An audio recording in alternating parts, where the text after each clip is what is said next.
Hormuz প্রণালী ঘিরে চলমান টানাপোড়েন কিছুতেই থামছে না। একদিকে ইরান নিজ জলসীমায় প্রণালীটি বন্ধ করে রেখেছে, অন্যদিকে তেহরানকে টেক্কা দিতে অবৈধভাবে নৌ অবরোধ আরোপ করেছে যুক্তরাষ্ট্র।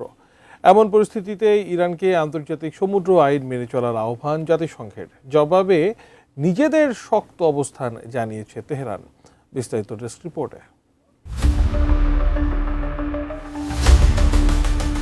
জাতিসংঘ সমুদ্র আইন অনুযায়ী হরমুজ প্রণালীর ওপর ইরানের অধিকার মূলত তার উপকূলীয় রাষ্ট্রের সার্বভৌমত্বের মধ্যে সীমাবদ্ধ, কিন্তু তা অবাধ রাজনৈতিক চলাচলের অধিকার ক্ষুণ্ণ করে না, কারণ হরমুজ একটি ইন্টারন্যাশনাল ট্রানজিট প্যাসেজ হিসেবে স্বীকৃত।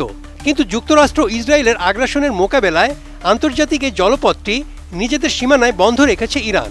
অপরদিকে তেহরানকে বেকায়দায় ফেলতে অবৈধভাবে নৌ অবরোধ আরোপ করেছে যুক্তরাষ্ট্র। জাতিসংঘে নিযুক্ত ইরানের স্থায়ী প্রতিনিধি আমির সাইদ ইরাভানি স্পষ্ট জানিয়ে দিয়েছেন, ইরান জাতিসংঘের সমুদ্র আইন বা আনক্লজ মেনে চলতে আইনিভাবে বাধ্য নয়। হরমুজ প্রণালীতে ইরানের সাম্প্রতিক কঠোর নৌ পদক্ষেপগুলোর পক্ষে জোরালো অবস্থান নেন তিনি।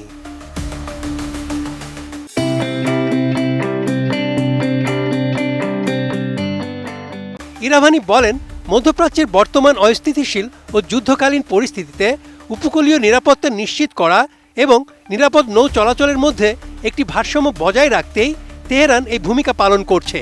ইরানের ওপর যে চাপ তৈরি করা হয়েছে তা থেকে নিজেদের রক্ষা করতে এই নৌ কার্যক্রম পরিচালনা করা হচ্ছে। তিনি আন্তর্জাতিক সম্প্রদায়ের প্রভাবশালীদের বিরুদ্ধে দ্বিমুখী নীতি অবলম্বনের তীব্র সমালোচনা করেছেন।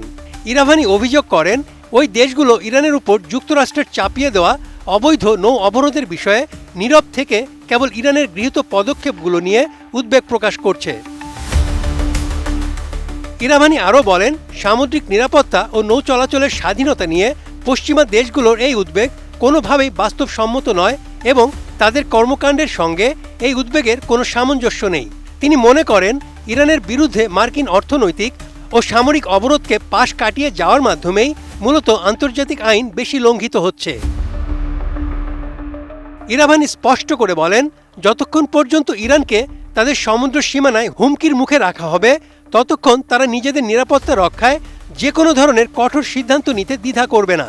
তেহরান মনে করে, আন্তর্জাতিক আইনের দোহাই দিয়ে তাদের সার্বভৌমত্ব ক্ষুণ্ণ করার চেষ্টা চালানো হচ্ছে। বিশ্লেষকদের মতে, জাতিসংঘের সমুদ্র আইন নিয়ে ইরানের এই প্রকাশ্য বিরোধিতা মূলত যুক্তরাষ্ট্র ও তার মিত্রদের জন্য একটি বড় সতর্কবার্তা। যেহেতু ইরান আনুষ্ঠানিকভাবে এই চুক্তির সব ধারায় স্বাক্ষর করেনি বা তা অনুমোদন করেনি, তাই তারা নিজেদের জলসীমায় নিজস্ব নিয়ম কার্যকর করতে চায়। মূলত আন্তর্জাতিক জলসীমার আইন নিয়ে এক নতুন বিতর্ক উস্কে দিলেন সাইদ ইরাভানি। এই কূটনৈতিক লড়াই এখন কেবল আলোচনার টেবিলে সীমাবদ্ধ নেই, বরং তা সরাসরি সমুদ্রপথের নিয়ন্ত্রণ নেওয়ার যুদ্ধে পরিণত হয়েছে। Desk report, ATN news.